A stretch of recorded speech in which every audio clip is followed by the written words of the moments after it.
जय हिंद, जय शिक्षक। मेरे चैनल में आपका फिर से स्वागत है। साथियों, अभी पिछले हफ्ते ई पाठशाला 5.0 का दूसरा हफ्ता बीत चुका है। इसका काम कैसे हमें मेंटेन करना है, आज इस वीडियो में मैं यही लाई हूँ। इस हफ्ते को आप ई पाठशाला 4.0 का 7वां हफ्ता भी बोल सकते हैं।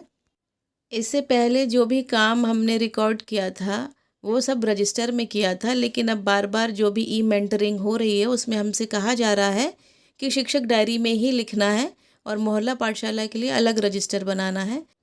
और यदि उनसे पूछो कि डायरी में कैसे लिखना है तो वो भी नहीं बताते हैं, बस ये बोल देते हैं कि लिखना है। तो इस बार मैंने जो ई पाठशाला वर्क लिखा है वो शिक्षक डायरी में ही लिखा है। कॉलम्स अलग थे तो बहुत सोचना पड़ा और उसके बाद मैंने कुछ कॉलम्स अपने ही हिसाब से बना लिए हैं और उन्हीं कॉलम्स के हिसाब से उन्हें फिल कर दिया है। साथ ही मोहल्ला पाठशाला के लिए एक अलग रजिस्टर बना लिया है। तो यदि आप चाहें तो आप भी ऐसा कर सकते हैं और यदि आपको यूज़फुल लगे, अच्छा लगे तो इसे लाइक और शेयर ज़रूर कीजिएगा। साथ ही यदि मेरे चैनल पर पहली बार आए हैं तो उसे सब्सक्राइब करना भी ना भूलें। तो चलिए शुरू करते हैं आज का वीडियो।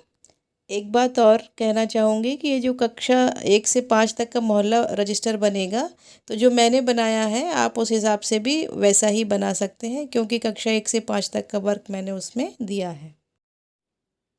तो ये है कक्षा 5 का इस हफ्ते का जो भी काम था वो मैंने शिक्षक डायरी में ही नोट किया है, क्योंकि अब जब भी एसआरजी एआरपी मीटिंग ले रहे हैं वो यही कह रहे हैं कि डायरी में ही नोट करना है। और यदि मोहल्ला पाठशाला जो हमें लिखना है वो उसके लिए एक अलग रजिस्टर बनाना है। तो मैंने इस बार डायरी में ही नोट किया है और उसके जो कॉलम्स थे उसको इस ई पाठशाला के अकॉर्डिंग बांट लिए हैं। सबसे पहले माह का कॉलम है तो वो तो ठीक है, जुलाई है, जो भी महीना होगा वो लिख लेंगे। इसके बाद कौन सा सप्ताह चल रहा है, तो ई पाठशाला 5.0 का देखा जाए तो दूसरा हफ्ता है और यदि 4.0 का देखेंगे तो 7वां हफ्ता है। तो हम 5.0 लेकर चल रहे हैं, तो सप्ताह 2 लिखा है। मेरी कक्षा 5 है, मैंने उसका ही रिकॉर्ड मेंटेन किया है।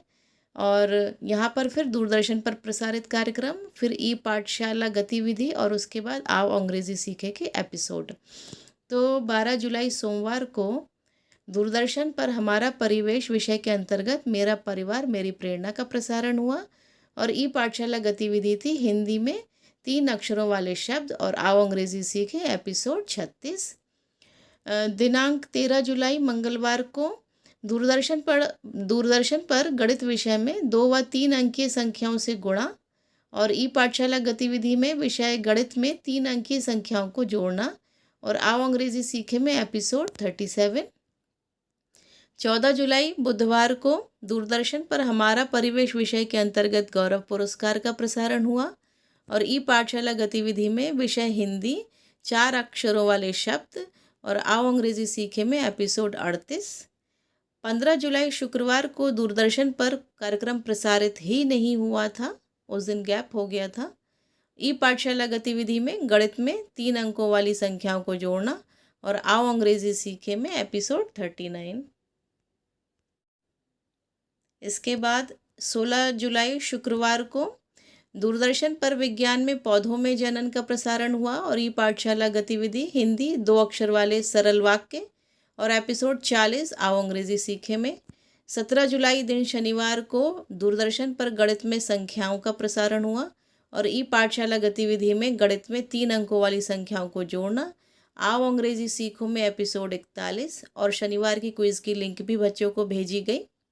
18 जुलाई रविवार को दूरदर्शन पर गणित में संख्याएं का प्रसारण हुआ और आओ अंग्रेजी सीखे में एपिसोड 42। वैसे रविवार था इसलिए ई पाठशाला गतिविधि का लिंक सेंड नहीं किया। इसके बाद जिसको लेकर हम सब परेशान हैं कि मोहल्ला पाठशाला का अभिलेखीकरण कैसे करें, तो मैंने अलग से रजिस्टर में शुरू किया है। इसमें जो कॉलम्स बनाए हैं वो बता देती हूँ। दिन या दिनांक, जो सबसे पहले जो कॉलम है वो दिन और दिनांक का। इसके बाद जो कार्य हमने किया है या करवाया है प्रेरणा साथी की मदद से वो, फिर उस प्रेरणा साथी का नाम और उसका मोबाइल नंबर, फिर उसके बाद लाभान्वित छात्र, वो छात्र का नाम और उसकी कक्षा और आगामी कार्य योजना कि मतलब अगले दिन क्या पढ़ाना है, किस प्रकार की कार्य योजना आप लागू करेंगे अगले दिन, वो यहाँ पर लिखी। तो सबसे पहले दिन सोमवार को कक्षा 5 में 3 अक्षरों वाले शब्द का अभ्यास कार्य कराया गया। दूरदर्शन पर प्रसारित होने वाले हमारा परिवेश विषय के अंतर्गत मेरा परिवार मेरी प्रेरणा साथी जिनका नाम पूर्वी है, उनकी मदद से बच्चों को दिखाया। कक्षा 1-2 के लिए अ आ ई के साथ वस्तुओं के ढूंढने पर अभ्यास कार्य कराया। कक्षा 1, 2, 3, 4, 5 के लिए जो लिंक भेजी गई थी वो वीडियो मोबाइल पर दिखाए गए और बच्चों को होमवर्क दिया गया। प्रेरणा साथी हैं पूर्वी, उनका मोबाइल नंबर और लाभान्वित छात्र और उनकी कक्षा यहाँ पर लिख दी। आगामी कार्य योजना किया थी कि कक्षा 5 के बच्चों के लिए गणित में 3 अंकीय संख्याओं का योग के लिए कार्य योजना बनाई। कक्षा 4 में गणित की 100 की अवधारणा के बारे में, कक्षा 3 में गणित में इकाई, दहाई और 100 की अवधारणा के ऊपर, और कक्षा 1 और 2 में लंबे और छोटे की पहचान पर कार्य करना है, उसके हिसाब से कार्य योजना तैयार की। अब आते हैं दिन मंगलवार को 13 जुलाई को सभी बच्चों को शैक्षणिक वीडियो दिखाए गए और स्पॉट असेसमेंट किया गया।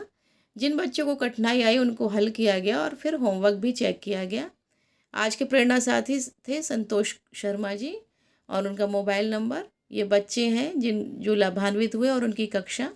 आगामी कार्य योजना में कक्षा 5 में हिंदी में 4 अक्षरों वाले शब्दों के लिए वर्कशीट, कक्षा 3-4 के लिए हिंदी शब्दों की पहचान पर कार्य, कक्षा 1-2 के लिए वस्तुओं के स्थान की पहचान करना। इसके बाद दिन बुधवार 14 जुलाई बच्चों को वीडियो दिखाया गया। कक्षा 5 को 4 अक्षरों वाले शब्द लिखवाए गए। वस्तुओं की पहचान पर कक्षा 1-2 के लिए काम किया गया। कक्षा 3-4 के लिए कुछ पहचान वाले शब्द पढ़ाए व लिखाए गए। और आज के प्रेरणा साथी थे संतोष शर्मा जी। शुभी, अंजलि, अरुण, सुभाष और राजकुमारी नाम के बच्चे लाभान्वित हुए और उनकी कक्षा लिख दी है। आगामी कार्य योजना में कक्षा 1-2 के लिए लंबे व छोटे की पहचान के लिए कुछ सामान उपलब्ध कराया। कक्षा 3 व 4 के लिए इकाई, दहाई में लिखने के लिए माचिस की तीलियों का प्रयोग करने के लिए माचिस और अन्य सामान उपलब्ध कराया। कक्षा 5 के लिए हासिल वाली संख्याओं का जोड़ के लिए कार्य योजना बनाई। इसके बाद गुरुवार दिनांक 15 जुलाई को अभिभावकों को तीनों ऐप इंस्टॉल करने के लिए प्रेरित किया। बच्चों को प्रेरणा साथी की मदद से वीडियो उपलब्ध कराए गए। प्रेरणा साथी थी उस दिन पूर्वी, उनका फ़ोन नंबर, बच्चे और उनकी कक्षा। आगामी कार्य योजना में कक्षा 1-2 के लिए मोटे पतले की पहचान के लिए तैयारी की गई। कक्षा 3-4 के लिए नन्हे कृष्ण माखन चोर, इसके लिए तैयारी की गई और कक्षा 5 के लिए हिंदी में 2 अक्षर वाले सरल वाक्य को लिखने के लिए एक वर्कशीट बनाई गई। इसके बाद दिन शुक्रवार दिनांक 16 जुलाई को प्रेरणा ऐप और रीड अलॉन्ग ऐप की मदद से बच्चों को पढ़ाया और आगामी कार्य योजना के अनुसार शिक्षण कार्य किया। प्रेरणा साथी थे संतोष शर्मा जी। नैतिक, अंजलि, छवि आदि लाभान्वित हुए और उनकी कक्षाएं। फिर अगली कार्य योजना कक्षा 1-2 के लिए ज़्यादा व कम की पहचान, कक्षा 3 और 4 के लिए गणित में संख्याओं का स्थानीय मान और कक्षा 5 के लिए 3 अंकों की संख्याओं को जोड़ना। इसके बाद शनिवार को 17 जुलाई को आगामी शिक्षण योजना का प्रभावी संचालन किया गया और शनिवार क्विज की जो लिंक आती है वो बच्चों को भेजी गई। प्रेरणा साथी की मदद से उसमें प्रतिभाग कराया गया। प्रेरणा साथी हैं पूर्वी। जो बच्चे लाभान्वित हुए उनके नाम, कक्षा। बच्चों को स्पॉट असेसमेंट के लिए तैयार करने के लिए कहा कि वो अपनी पूरी तैयारी रखें कि मंडे को उनका स्पॉट असेसमेंट किया जाएगा। वर्कशीट तैयार करना। दोनों प्रेरणा साथी को रविवार को ई पाठशाला सामग्री सेंड की ताकि वो अगले हफ्ते के लिए तैयार रहें। तो ये थी कक्षा 5 के लिए हफ्ते भर की कार्य योजना और जो भी काम हमने किया। इसके बाद अगले हफ्ते भी जो होगा वो भी मैं लाऊंगी। साथ ही 1-2 दिन में आपको कक्षा 1 से लेकर 8 तक जो ई पाठशाला वर्क हमें मिला, जो दूरदर्शन पर सामग्री प्रसारित हुई है, वो भी मैं वीडियो लाऊंगी। तो आप मेरे चैनल पर बने रहिएगा और यदि मेरा चैनल सब्सक्राइब नहीं किया है तो उसे सब्सक्राइब भी कर लीजिएगा। फिर मिलूंगी नेक्स्ट वीडियो में। तब तक के लिए थैंक यू फॉर वॉचिंग।